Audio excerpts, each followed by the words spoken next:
The temptation to peek at the color of the portal was killing Quinn. However, he decided to keep the black sack covering his face. After all, it wasn't worth it. There was no need for him to worry about where the first military base was. He didn't know why he was getting a little obsessed over it. It wasn't like he was working for Pure or the Dalki. They would have done anything just to obtain this type of information. Even if Quinn did know, it wouldn't have helped him anything. Unless he was planning to take on the military, he could never imagine doing such a thing in his entire life. The second his body passed through the portal, he could feel the strange sensation that would usually occur. It felt like your mind was melting. The experience wasn't all that bad, but the imagery was certainly strange. He was surprised that when passing through the portal, this strange sensation didn't wake up the other students. This also meant that the gas, or whatever was used to knock them out, was strong enough to disable them. As he thought about it a bit more, he was kind of surprised that it was able to place Fex asleep. Having decided to not take off the black bag, once through to the other end of the portal, Quinn continued to pretend to be knocked out. His body was chucked and moved, gently sometimes by some, and quite rough by others. As they continued moving about, he consistently heard strange mechanical sounds around him. It was driving him a little crazy, since he was trying to picture what was outside by only using his ears. "I wonder how Leo does it. I would hate it if I became blind." Quinn couldn't help but think this. Eventually, after a couple of hours of being chucked around from place to place, his body wasn't moved for the last 15 minutes. And then, the first student other than him woke up. What the hell is on my head?" the student shouted out. Despite opening his eyes, the only thing he could see was the color black. The thought of the world being taken over entered his mind. This caused him to start screaming, "Ah, I'm sorry, please don't kill me." The student continued yelling before feeling a bump on the back of his head. "Calm down, will you? You just arrived at your destination," the soldier explained as he took the bag off the student. Because of his screaming, it managed to wake up quite a few students. Very slowly, every one of them started waking up. "Please remove the bags from your heads and stay where you are until further instructions have been made." The voice was recognizable, and it seemed to come from old General Mike. All of the students did as instructed and removed their bags, and for the first time in a while, they could finally see. The students were slightly confused as to where they currently were. There was no clear sky, and all they could see was metal. 1,000 students all stood in a clear open space, with the generals at the front of the large room. "Are we still in the hangar?" a student asked. Quinn couldn't blame the student for thinking that, because it did look like they had never left the hangar in the first place. However, only he knew that they had gone through a portal. All of a sudden, the sound of something coming from behind them could be heard. The pressure head was released, and the light started shining through. When the students turned around, they could see the sides of whatever they were opening up and a metallic platform stretching out. It eventually hit the floor. There was a good 10 meters from the opening before the platform had touched the ground. "Please make your way down the vehicle." Mike continued his instructions while the soldiers at the front led the way. When stepping outside, they finally noticed that they were in the first military base. However, it didn't look all that different from theirs. It was more like a city with certain buildings surrounded by construction. There were mechs out and about, transporting cargo. The main difference was the size of the base itself. It was nearly 2 times more than theirs. However, the most shocking thing they saw so far was the sky. Although it could be seen, it looked slightly different from what they were used to. This vague feeling continued bugging Quinn, however, he couldn't figure out why. What he did notice, though, was the shine going all across them. The entire city seemed to be encased in a large glass-like dome, and around the edges was a high-rise wall, making it impossible to see what was outside of the city unless one was in an airship. Once the students looked behind them, only then did they realize what type of vehicle they were in. It looked like a submarine on wheels. The thing was extremely huge, and it had 16 wheels the size of houses on its side. Quinn then realized what was making all that noise from before. The teleportation device must have transferred them somewhere, and later they needed to be moved via the vehicle in front of them. Once all of the students were accounted for, the vehicle started retracting its platform. Once it was finished, it immediately headed off in a different direction. Mike, Nathan, and Duke went out to greet another soldier. They later followed him until they reached a train stop. Since the base was large, getting to their destination by foot would probably take them a few hours. While riding the train, the students were able to see more of the city. It seemed like the city itself was split up into different sections, and between each section was a small barrier. Each of these sections had soldiers focus and prioritize different things. At one of the sections in the city, they witnessed mechs being built and tested. In the next one, it looked like they had beasts in captivity and were doing some type of experiments. And next, it seems as if they had combat-focused classes, and so on. They then went and passed the city center. It was a large dome-like building that looked like a miniature version of the base itself.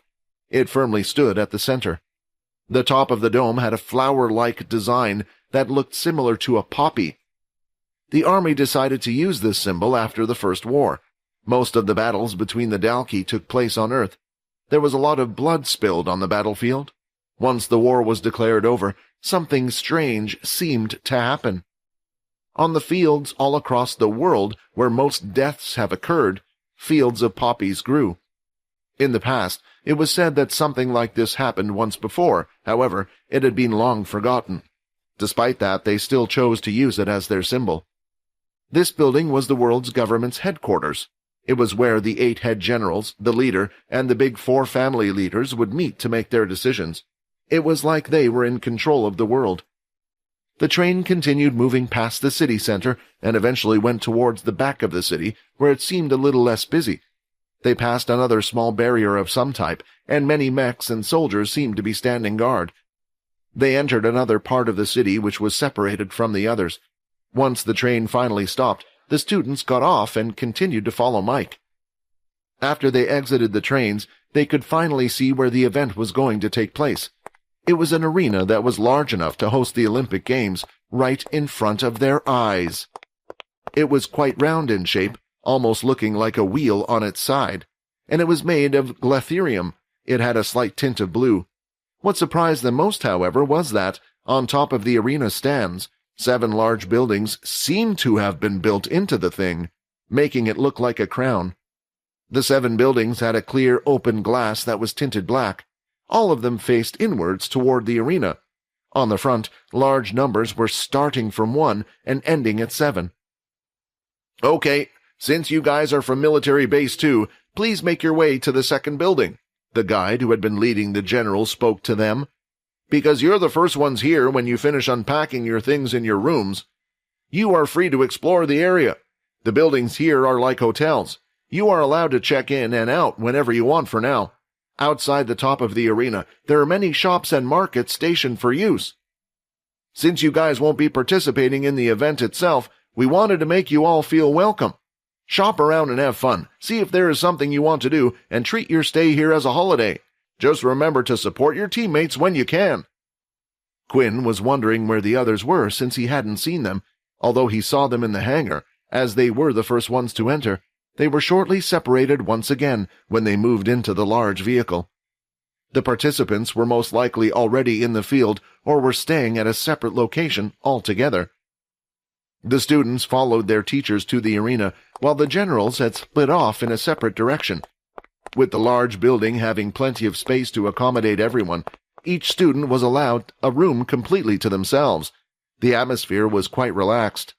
After unpacking his things in the hotel room, someone knocked at Quinn's door. When he opened it, both Vorden and Fex greeted him. "Come on, let's go and explore this place. It's so cool. I've never been to such a nice area before," Fex said excitedly. After shutting the door behind them, the trio went and explored the arena's shops. Meanwhile, at the train station, another train had just arrived, bringing in another set of students from another military base. One of the first people to get off the train was Teacher Silver.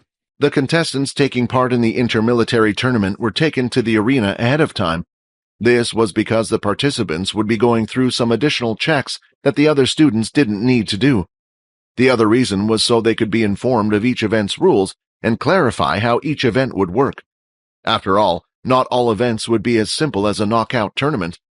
They were all taken on a separate train that was heading to the arena, a participant-only train. Each carriage was separated into each military base full of the second-year and the first-year students. Although some of the second-year students had been through this before, there was still excitement that could be felt in the air. It was an event that only happened once a year. In a way, this was their chance to show their skills to potential factions, as well as get a head start if they were to join the military in terms of ranks. Perhaps even find a mentor to train them, giving them a head start over others. Inside the second carriage were all the second military base participants, and sitting at the front seat with 2 guards by his side was Peter. The second-year students were also towards the back of the carriage and could see what was happening at the front. "Hey, did you see that first year?" a student asked. "Yeah, the guards haven't left his side. Do you think he might be that much of a threat that they need to keep an eye on him all the time? I heard some crazy first years tried going against us this year," another replied. One of the second-year students was looking for that exact student the others were talking about, Momo. Ever since the incident with Vorden in the assembly hall, he had decided to keep his involvement down low.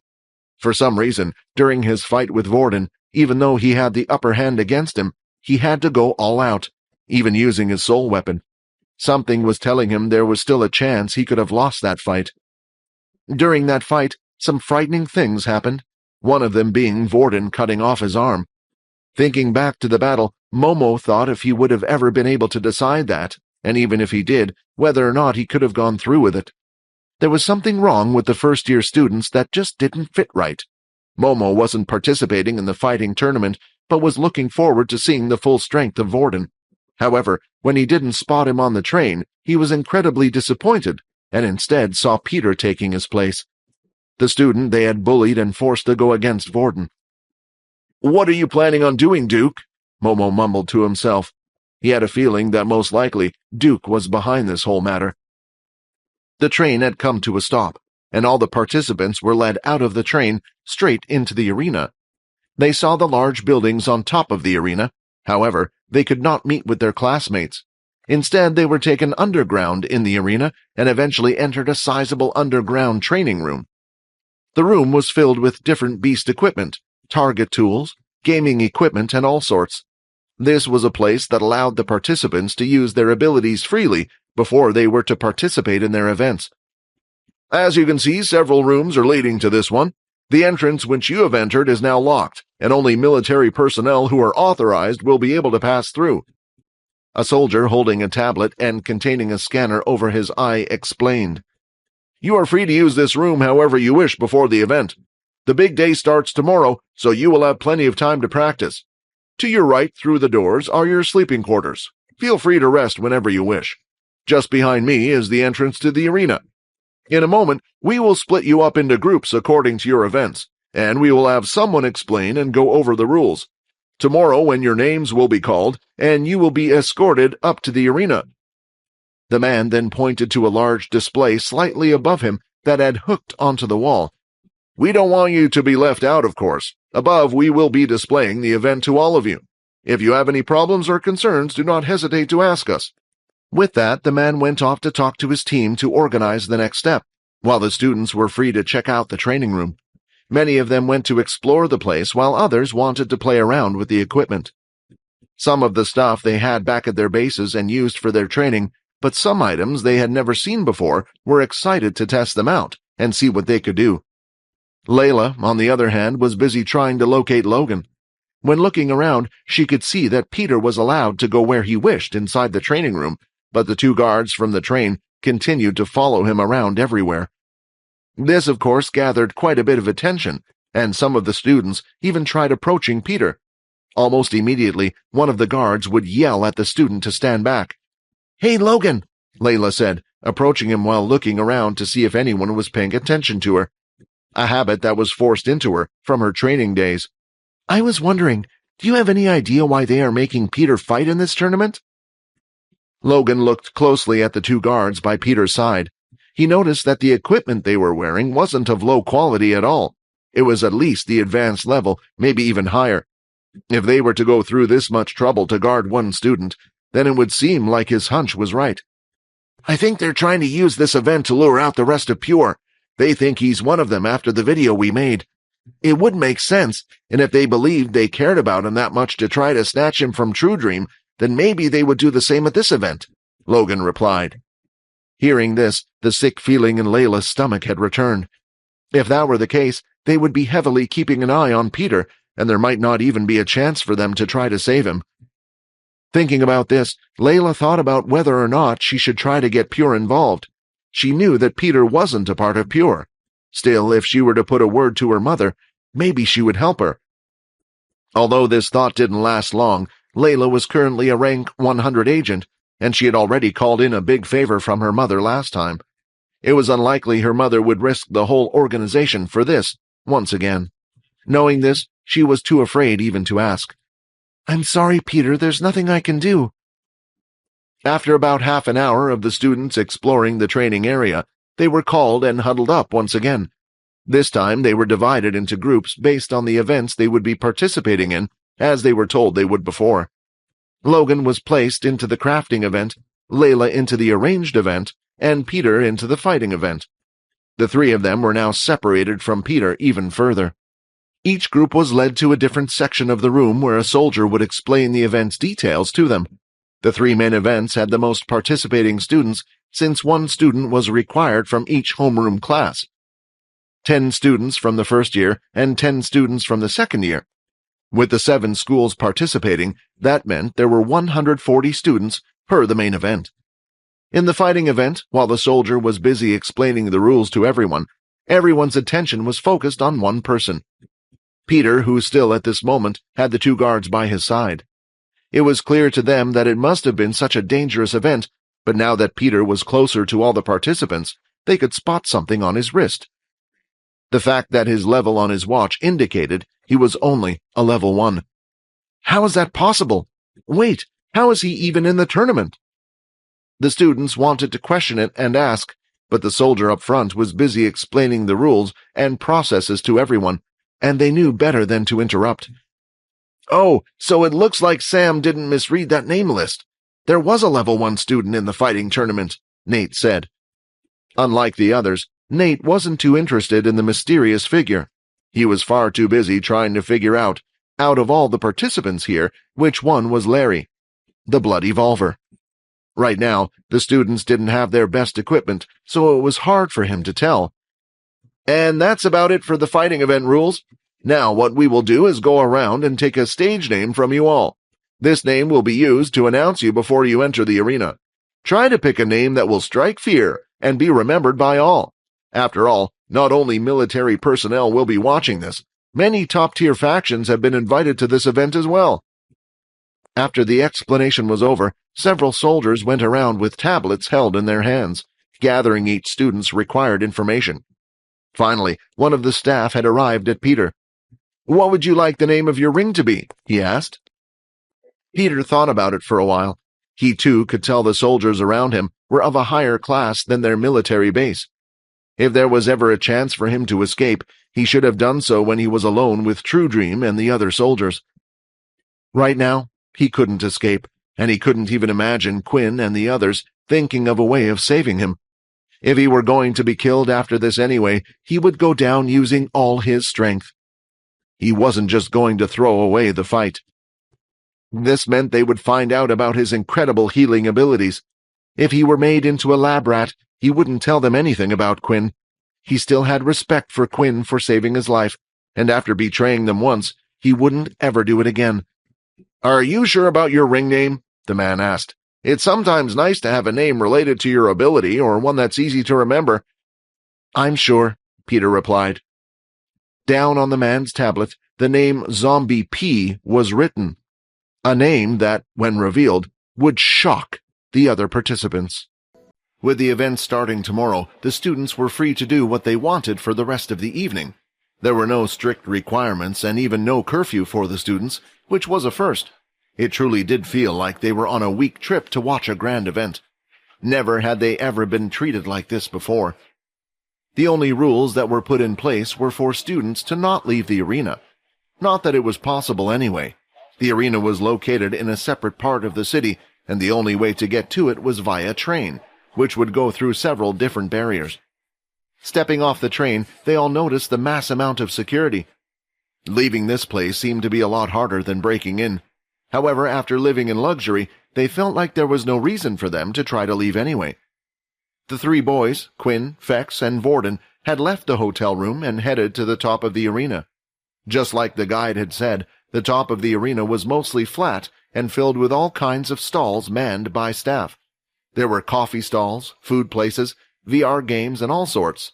But what interested most of the students was the equipment stalls. Some of these sold different types of beast gear and armor, as well as items that would go hand in hand with certain abilities while fighting.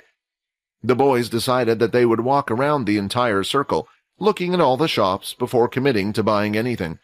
It was always horrible when one would see something they liked in a shop, only to find something better or cheaper in the next one. "Go on, then," Fex said with his hands behind his back. "What do you think of the sudden change?" "What do you mean?" Quinn asked, confused. "What? Do you mean you can't tell? All of a sudden they're pampering us with nice hotel rooms, shops, equipment, and no curfew?" Fex replied. Quinn hadn't thought about it before. He just felt like the group was currently on a school holiday, like they used to have at school. Near Christmas times and other holidays, school tended to be more relaxed. The world, even the military world, couldn't be all work and no play, could it? "Looks like you figured it out," Vorden said and motioned around. "The whole thing is a ploy for the students. They show and give them a taste of what life is like at the military base. Some of the students will start to think maybe choosing to join the military rather than the faction isn't so bad, especially if they can have a life like this. I hate to say it, but there's always a motive behind everything." The three boys stopped to take a break and were looking over the edge, down at the arena floor. There were thousands of seats, but none of them were for the students. The students would be watching the fight, either from the top platform they were currently on or from their hotel rooms. There were multiple large display screens every once in a while, so it wasn't like they would miss anything. The seats themselves were for all the different factions from the Earth and other planets. They had been invited to see the future generation display their power. It was a good chance for the military to show the world that it was necessary to continue to draft teens into the army, as well as for factions to try to get future talent. "Maybe it's a good thing I'm not fighting," Vorden said. Although these words were spoken quietly with Fex and Quinn's hearing, they both had heard him say these words, and were wondering what he meant by them as he looked at the crowd of empty chairs. Unlike them, Vorden was a talented individual, an original from a good family, but not one of the top four. If he were able to display his strong skills and abilities, he would easily be scouted into a top faction, Quinn thought. His life would be set, and he would have nothing to worry about. So it was strange to see Vorden kind of relieved that he wasn't fighting. The three of them continued walking, and having already done a full circle, they had decided which shops they wanted to stop by. For Quinn, what he truly wanted was a strong or better set of gauntlets to use. His intermediate pair wasn't good enough. However, when they looked around, there was barely anything above the intermediate level. Most equipment at the advanced level or higher would have to be hunted for, or one would need to hire travelers to gather the materials for them. There were a few items, but none that matched what Quinn was looking for. Still, with only boots and gauntlets, there was no harm in increasing his equipment in other areas, one of these being defenses. The best piece of equipment to get would be a type of chest piece. This covered the largest area, and when using his inspect skill, Quinn also found it gave him the most defense points. This time, while walking around, they noticed a lot more students around than before. This was because all of the other military bases had arrived by now, and they too had left to explore. They entered a few shops, and Fex was the first to buy some items. He purchased very small knives that were as large as a finger and had a little ring just underneath the handle. Knowing that he had a string ability, Quinn could imagine Fex being able to do great things with those weapons. While Vorden didn't purchase anything but instead stared at two short swords on the wall, seeing this, a memory came back for Quinn. He had asked Vorden a long time ago if he was to use a weapon, what type of weapon it would be, and he had replied with a pair of short blades. Vorden didn't use beast weapons much, as he seemed to favor elemental abilities, and most elemental ability users didn't really use beast weapons, but still had plenty of beast gear. After inspecting the stats of the swords on the wall and looking at the intermediate blades in Quinn's system shop, he realized how much better the weapons in his shop were. "Don't buy those," Quinn said. "Don't worry, I'll get you something nice soon." Vorden smiled, and the three of them left the shop to head off to the next one. The next shop was a place for Quinn, a shop that mainly focused on armor. A piece had caught his eye before, an intermediate piece that was dark blue and had a silver trim going around the edges. After selling his crystals from the last portal expedition, he now had a total of 4,440 credits to spend. The intermediate piece on the wall was 4,000 credits, so he had enough to spend, but was hesitating whether he wanted to clear his bank like that for one piece of equipment. "Inspect. Intermediate Geo-Rock chest armor. No active skills. All stats +1. Defense +20. There were similar priced items in the shop, but this was one of the only ones that increased all stats. Other pieces of equipment improved strength more while giving no stat points to other areas, but this was well balanced. On top of that, it had the most defensive points of the lot. Quinn still hadn't figured out what defensive points did. His gauntlets gave him 8, while his boots gave him 4. If he had the chest piece on top of that, he would have 32 points of defense. Even if he didn't know what to do, the higher number was always better, right? After thinking about it for long enough, he finally had decided to go through with the purchase, reaching out his arm. As his fingertips pressed against the right chest plate, another hand was seen pulling it from the other side. The student to his left turned and looked at Quinn. The first thing that stood out to him was the wristwatch, indicating he was a level 1 ability user. After seeing this, the boy immediately let go. "Please go ahead and take it," the boy said. "You grabbed it first." "You were a little faster than me. You go ahead," Quinn said. With his eyesight, he was able to tell the boy to his right was only a fraction second faster at grabbing the plate. He had no right to claim he grabbed it first. "No, please get it instead of me. I insist, I don't need it," the boy replied once again. The two of them continued like this, while Vorden and Fex stood back and couldn't believe what they were watching.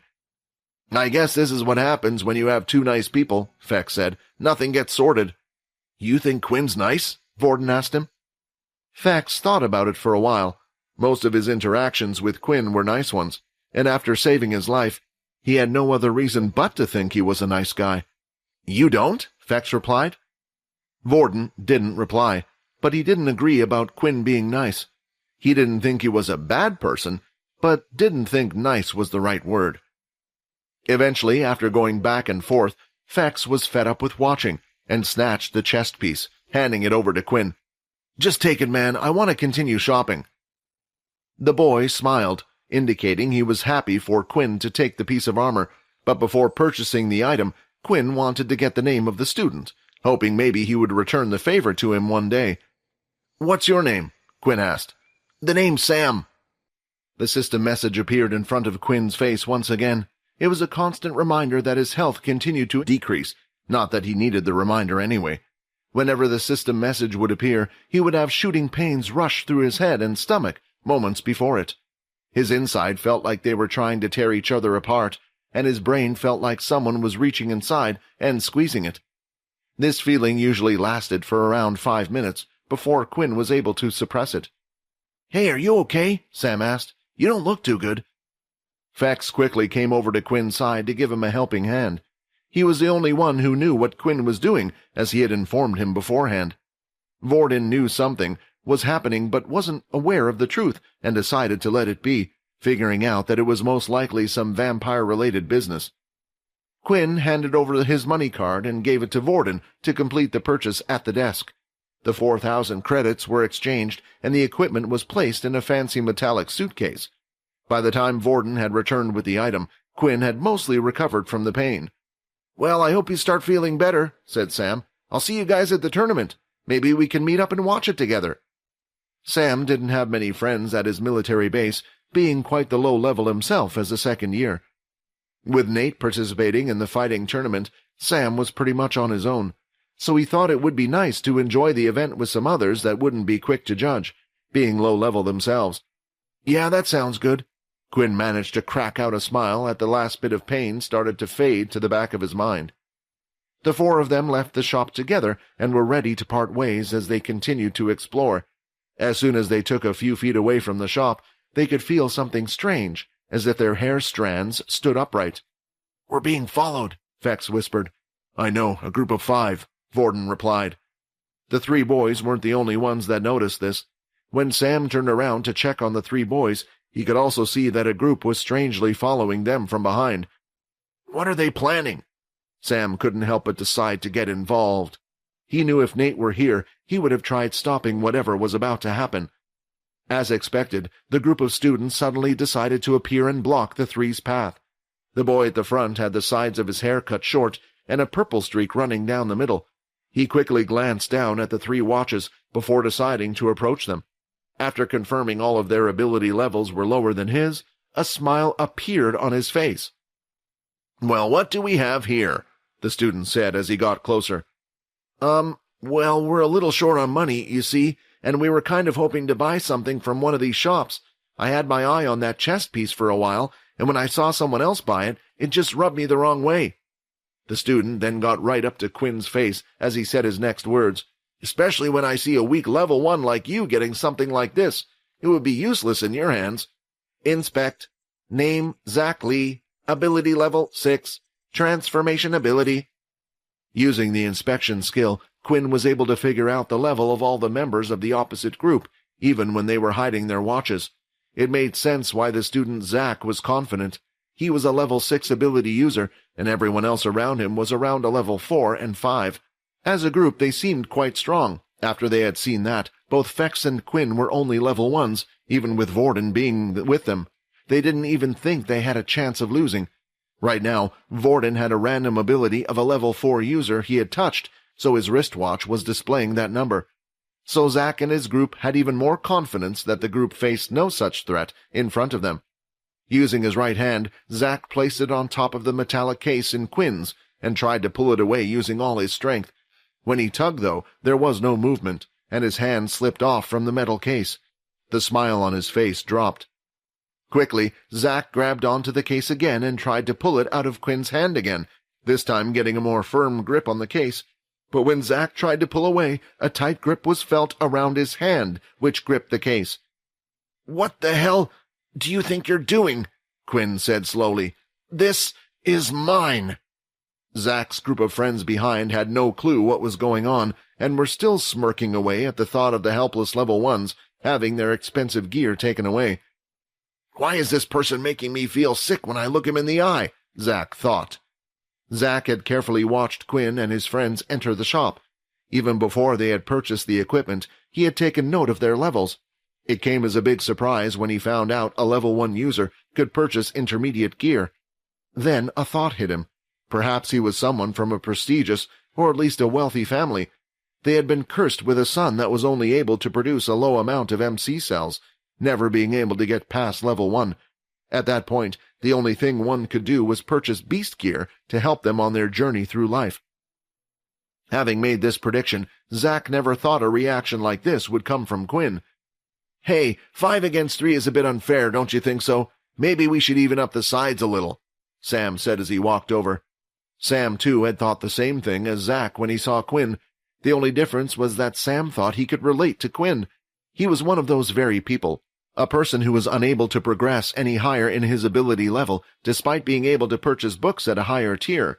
His body had already hit the MC cell limit. Seeing Sam come over, Zack's group of friends behind him started to get more aggressive and were getting ready for a face-off.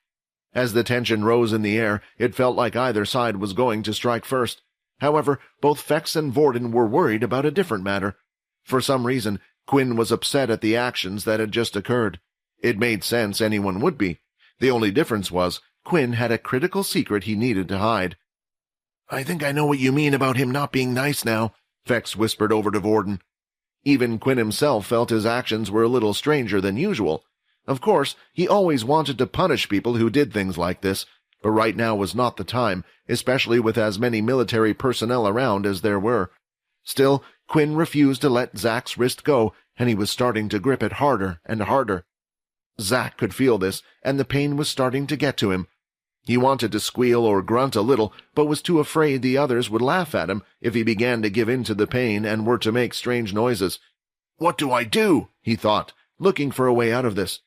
"Hey, what is going on here?" a deep voice said from the side. A soldier had appeared, wearing a military uniform. "There is to be no fighting during the week's stay here, do you understand? If you disobey, we will have to lock you up for your remaining time here. If there is a dispute, I suggest you settle it through some other matter. I'll be keeping an eye on you," the soldier said as he walked back off, continuing on his way to where he was going before. When the soldier had arrived, Quinn's grip had loosened, and Zack managed to break free in a split second. After hearing the words of a soldier, an idea popped into his head. Maybe there was a way to settle this and get the item he wanted. More than that, Zack felt a little humiliated and wanted to get his pride back. "Fine, I have a little suggestion to make. If you are interested, why don't we play a little game? Your guys versus mine," he said with a smile. It was clear they were up to no good, and what reason did they have to go along with their little game? "Just get out of here before I—" Just then, a person from Quinn's right side stood in front of him.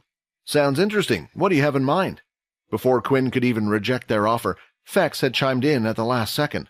The word game had interested him greatly. Besides, they had already finished their shopping and explored the area. Other than going back to their hotel room to rest, there was nothing they could do. Fex didn't care about the results of the events. Besides, they weren't a part of it, so this might have been the only bit of fun he would be able to experience. "Since you guys seem more confident than your usual low levels, I thought this might interest you." Zack and the group started to walk off, and Fex followed without a second thought. The others looked at each other and shrugged their shoulders, deciding to go along. "Don't worry, they can't really do much, and you can always refuse," Sam said. After following Zack and his group for a while, they were eventually led to the game section of the platform. It looked like he did mean that they would play a game, and it wasn't a metaphor for something else. The stall they stopped at had several different booths that were open for the outside public to see. Inside the booths was what looked like an old-fashioned training machine.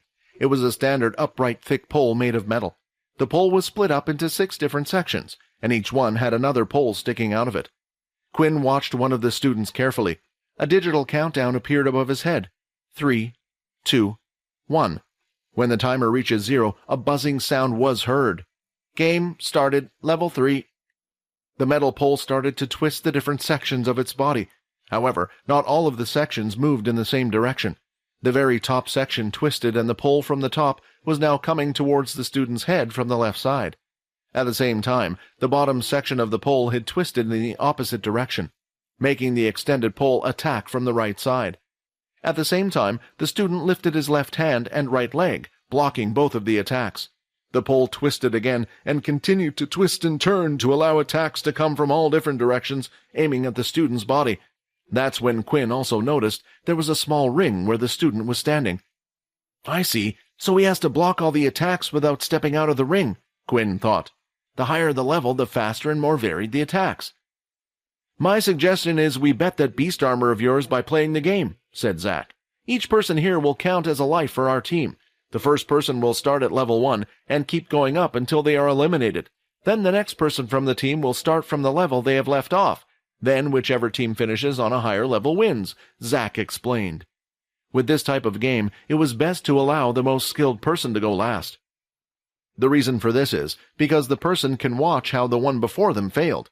They could get a sense of timing for the machine as well as witness the varied attack patterns. "Your team only has 4 people, so one of you can go twice," said Zack. "The reason for choosing this game is because it requires us not to use our abilities. I didn't want to pick something where we would win. This will just be a test of reflexes and quick thinking on your feet." "I don't like it," Vorden said. "I don't have a problem with the game. I think any one of us here will be able to beat your whole team. The problem is, what's in it for us? We gain nothing from this bet, as the beast gear is rightfully Quinn's in the first place." While watching Vorden speak, he was amazed at how much confidence Vorden had. He didn't stutter when speaking in front of these higher levels, and when pointing to his teammates, it seemed like he was genuine when he said he thought any of them would be able to beat them in the game.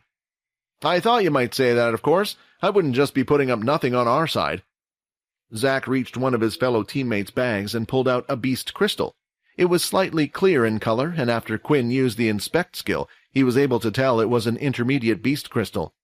"Lithy intermediate beast crystal, compatible with an item from the shop." After using his inspection skill, though, another message that he hadn't seen before appeared. After selecting the message, the system immediately took him to his shop, showing him a single short sword. One of the swords in his shop required this very crystal to be crafted. The weapons from Quinn's shop were of higher quality than one could find in the marketplace. The problem was that nearly all of the weapons on it required him to gather specific items to create them. As he was still a student, he was unable to travel to other beast planets to hunt for these things. For now, he decided he would leave it for the future, after he had left the school. Coming across one of the materials to create a weapon was a golden opportunity for him. "We'll play your little game," Quinn said.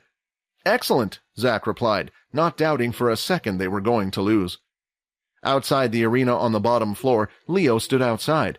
He had come from the underground area after checking on the participating students. The real reason why he was there, though, was to check on Peter. He had a hand in helping the students during the matter with True Dream. There was a chance that using their strange and strict methods, the military would find out he was also involved in the case. He wasn't worried, but at the same time he had to prepare for the worst. "Originally there was one, and now there are three," Leo thought. He was thinking of the strange auras that he had sensed. At first it was only Quinn. Later Peter's aura had changed, and then a third student had arrived with the same aura. With his ability, he could tell they weren't human, or at least not fully or not the same. "The military might be stepping on their toes in something they can't handle." Leo had a hunch that if these people weren't human, they were going to publicly execute one of their kind. Then maybe they would come and try to save him, or at a later date, these actions could cause a lot of trouble, possibly even another war. The human race couldn't handle fighting the Dalki and another unknown entity. If it came to it, maybe the better decision would be for him to save Peter himself. From just underneath Leo's belt, he had a small pouch where he pulled out a small little flask. It was the one that had been found at the last portal expedition. He still didn't know who it belonged to, but he did know it was a strange and powerful item. The aura surrounding it was similar to his weapons. For a simple flask to be made out of high-quality beast material would be a waste. It had to be something special, he thought. He thought that he might have missed something or a special use for the flask. He unscrews the lid from the top of the flask. The contents inside the flask remained the same, as Leo didn't want to throw it away. He swirled it around, looking at the red liquid inside. "That's blood. I wonder if all of this is linked somehow." As he said those words, he could hear the sounds of footsteps rushing towards him. Leo quickly activated his ability, allowing him to cover a wider range. After doing this, he was even more worried than before. For some reason, the figure's aura seemed to be masked. He could still see the figure, but it seems like whatever was heading in his direction was able to suppress it.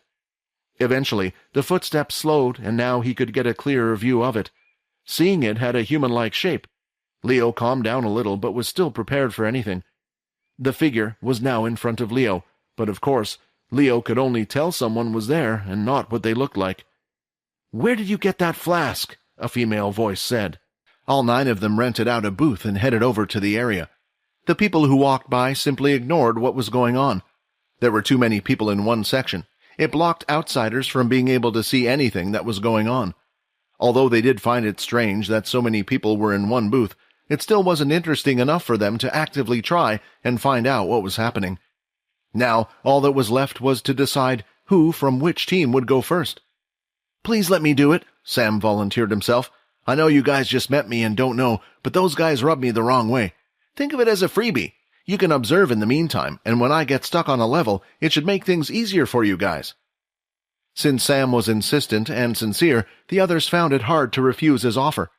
In addition, Quinn liked the look of determination in his eyes. "Sure, go ahead," Quinn responded.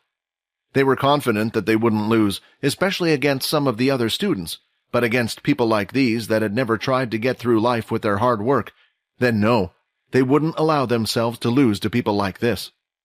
Sam, on the other hand, volunteered because he was worried that the others might humiliate themselves. He could tell by the stripes on their shoulders that they were only first years. It was most likely that they had never played a game like this before. The game was more difficult than it looked. One would have to be able to keep their concentration at their best while also multitasking. If he could beat everyone from the opponent's side, then there would be no need for anyone else to step in. "Zippy will go first," Zack said. The student approached the metal pole while the rest of the players stepped back a few meters away from the room, just outside the game zone. Zippy was a level 4 ability user. He was the lowest on the other team. 3, 2, 1, level 1 start. The game had started.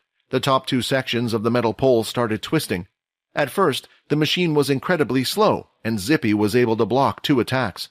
This continued for a little while. Quinn noticed that only 2 parts of the machine were moving. This was due to the machine only being set at level 1. What Quinn also realized was the other part of the machine would only move once the person placed their hand or leg down. After blocking the attack, if one were to keep their arms up, then the machine wouldn't start until it was able to sense that the arm had gone back down again. 45 seconds had passed. All of a sudden, the machine started speeding up for the last 15 seconds. Zippy's expression changed as a little bit of sweat started running down his face. Beep! 1 minute had passed, and the sound of the buzzer had gone off. This indicated he had passed. Zippy let out a big sigh while he wiped the sweat from his forehead. He walked back to his teammates. "Good job, Zippy. If you couldn't even pass level 1, then I was going to ask why you were still hanging around us," Zack said.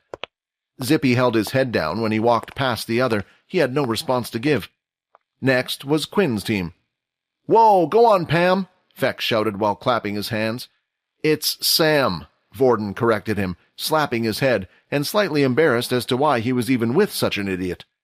Even though the game had started, Sam didn't look nervous at all. Instead, he was calmly breathing and keeping it steady while blocking all of the attacks.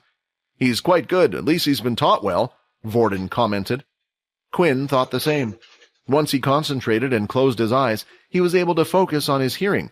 When he listened to Sam's heartbeat, he could tell it was stable, unlike the contestant from before. Even during the last 15 seconds, Sam stayed the same.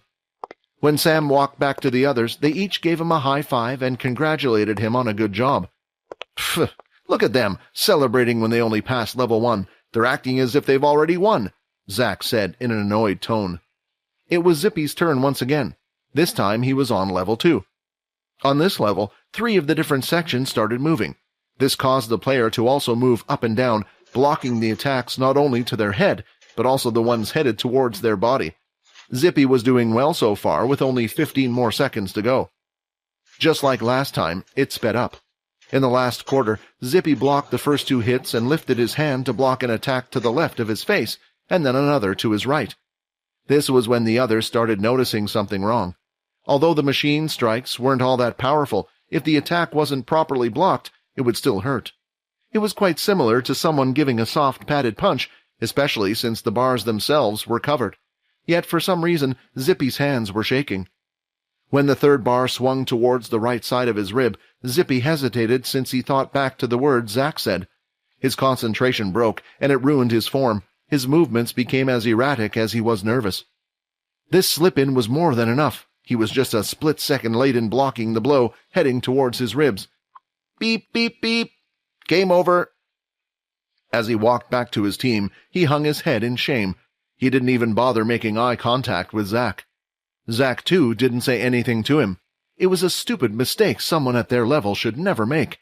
In his mind, Zippy wanted to blame Zack for placing too much pressure on him. However, he knew that his words would be pointless. Now it was time for Sam to go again. Just like previously, he dealt with the multiple bars coming towards him with ease. When the game started speeding up towards the end, his breathing was a little quicker, but it didn't matter. His pace was incredible, and it looked like he was playing some sort of rhythm game. "Beep! Level 2 completed."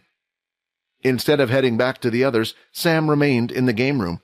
This was because of their agreement beforehand. After another member from the opposing side was eliminated, the other one would stay and go on to the next level.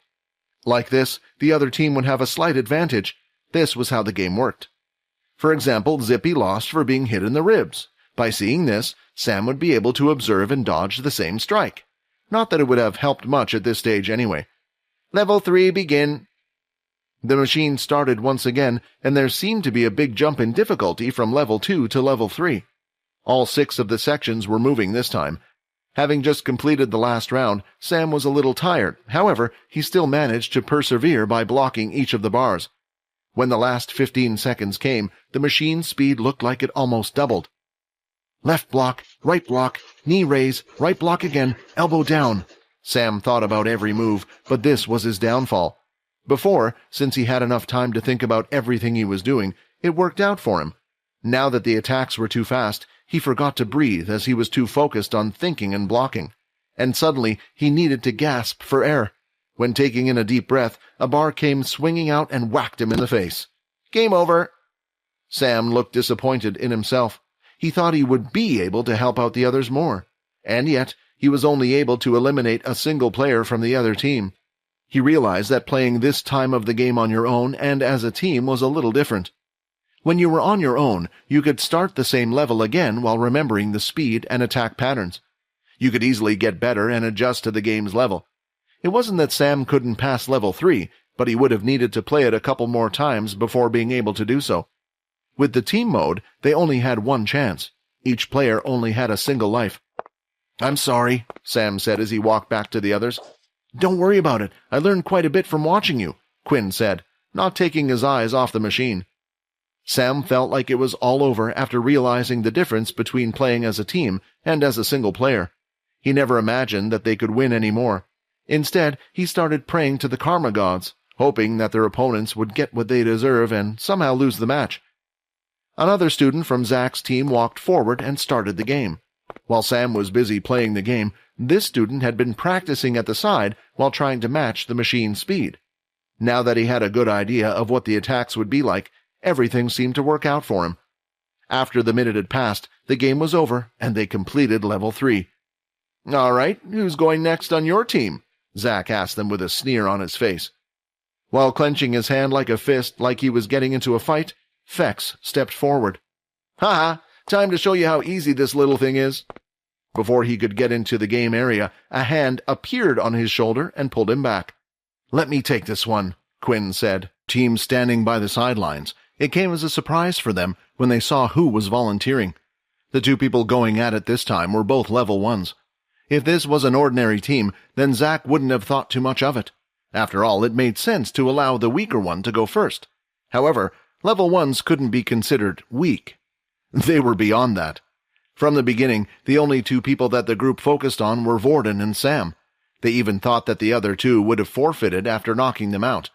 Playing against level 1s was just a waste of time. But still, it looked like Fex willingly stepped back, allowing Quinn to take the stage. Vorden, on the other hand, didn't bat an eyelid at the level 1 making his way into the arena. Sam felt that maybe they were letting everyone have a go at the thing, or perhaps allow Vorden more chances to see how the machine worked. Although their chances of winning were slim from the looks on their faces, they hadn't given up yet. Meanwhile, Zack was taken aback by the sudden situation. The very same student who emanated a huge amount of confidence before was still displaying that same amount of confidence right now. For some reason, he felt that it was natural that he tried his best in avoiding eye contact with Quinn. For a moment, he gave in to his urges and looked up. When his eyes met with Quinn's, he instinctively knew that this was a bad idea.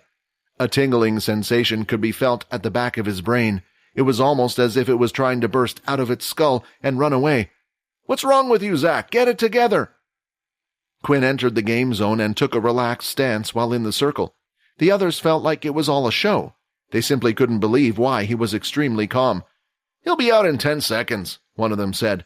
"Oh yeah, do you want to bet on it? I reckon 30 seconds for 10 credits, another replied.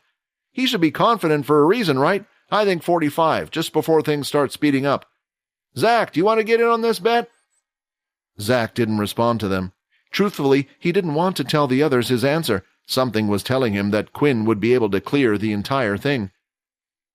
The game began, and the other group was carefully watching the timer instead of Quinn himself. They were all hoping to cash in their winnings. Once the timer went past the 10-second mark, a moan could be heard since one of them lost the bet. The seconds continued to pass by as it eventually crossed the 30-second mark. "I can't believe it!" The game entered the final 15 seconds. Now that all of their bets failed, they decided to look at Quinn. However, as they observed him, they found things to be quite odd. It still looked as if he was just casually standing in the same spot. The bars came swinging at him, and as one of them was about to hit him at the very last second, he would be able to block the attack with his arm. He would retract his limb and then repeat the same thing to the rest of the bars. Watching Quinn do this was painful for Sam's heart. It was as if someone was walking on a tightrope. Every single attack seemed to have been barely blocked at the last second. Sam watched at the very beginning of the round. Even when the machine moved at a slower pace, the attacks still looked as if they were just about to hit Quinn. Because of how things were going, he expected that Quinn would lose in the final 15 seconds. Beep! The sound of the game ending and the level being completed was heard. Sam's prediction was completely wrong. "Whoa, will you look at that? He did it! Well, good news, there's no way he's getting past the next one, right, Zack?" Once again, Zack didn't respond.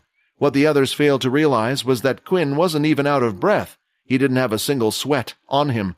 Although the game was only a minute long, with the unusual amount of intense concentration and fast movements, it was still similar to someone doing a sprint.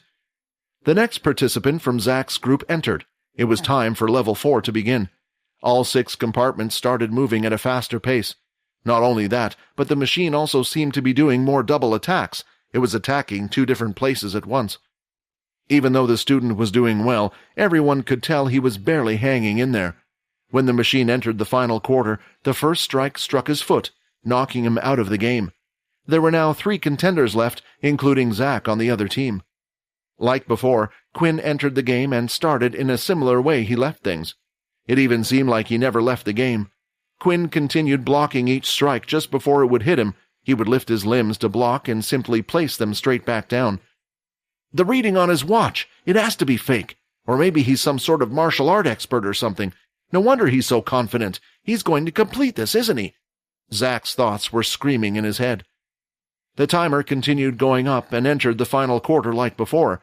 But suddenly, a strange feeling rushed through Quinn's head, and at the same time, an abrupt pain in his stomach. "Not now," he groaned out. 29 of 95 HP. It had been an hour since the last message had appeared. The shooting pains in his body could be felt. Instinctively, Quinn grabbed his head and leaned forward.